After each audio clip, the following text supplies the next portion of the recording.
주님께서 여러분과 함께 또한 사제의 영과 함께 마르코가 전한 거룩한 복음입니다.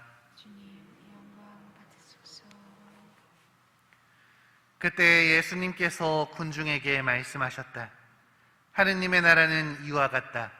어떤 사람이 땅에 씨를 뿌려 놓으면 밤에 자고 낮에 일어나고 하는 사이에 씨는 싹이 터서 자라는데 그 사람은 어떻게 그리 되는지 모른다.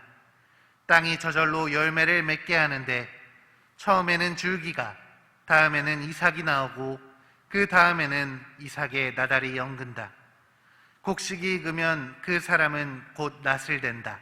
수확대가 되었기 때문이다. 예수님께서 다시 말씀하셨다.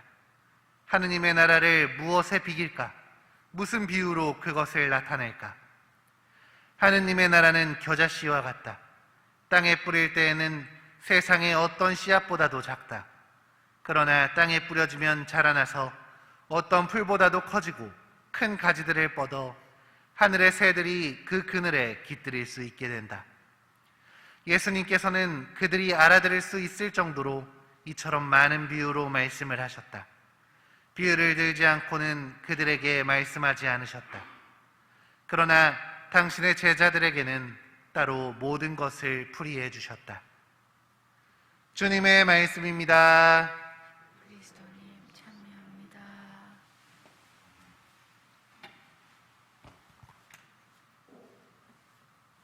참예수님, 요즘 저희가 코로나 확진자가 10,000명을 넘어가고 있는 수준이잖아요. 다들 오미크론 걱정되시죠?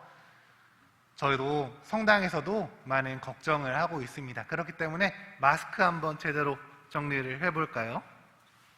네, 아주 전염력이 높다고 해요. 그렇기 때문에 우리가 다들 조심하는 시간 가졌으면 좋겠습니다. 오늘은 성 토마스 아퀴나스 학자 기념일입니다.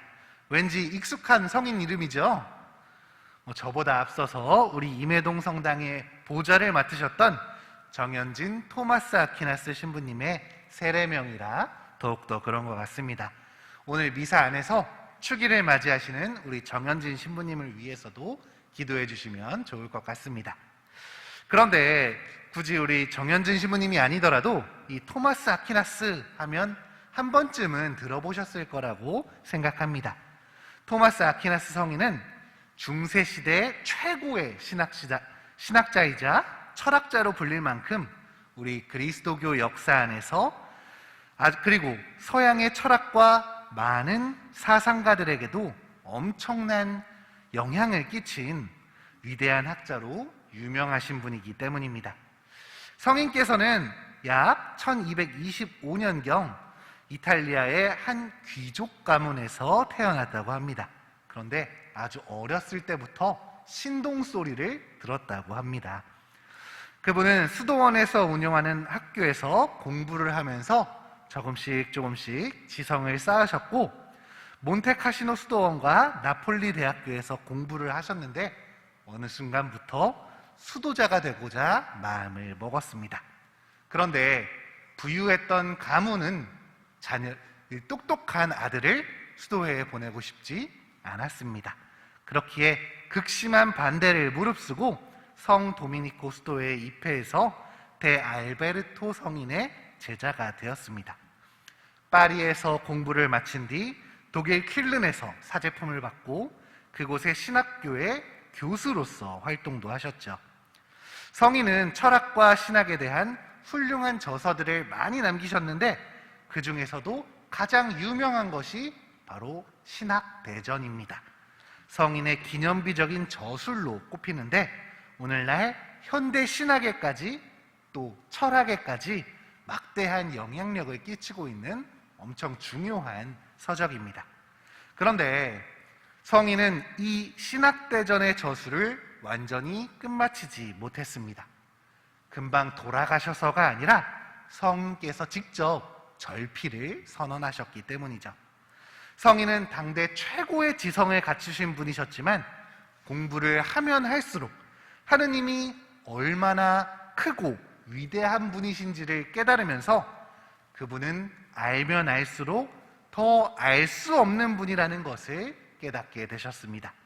그러다가 성 니콜라오의 축일 미사 중에 하느님을 직접 뵙는 환시 체험을 하셨다고 합니다.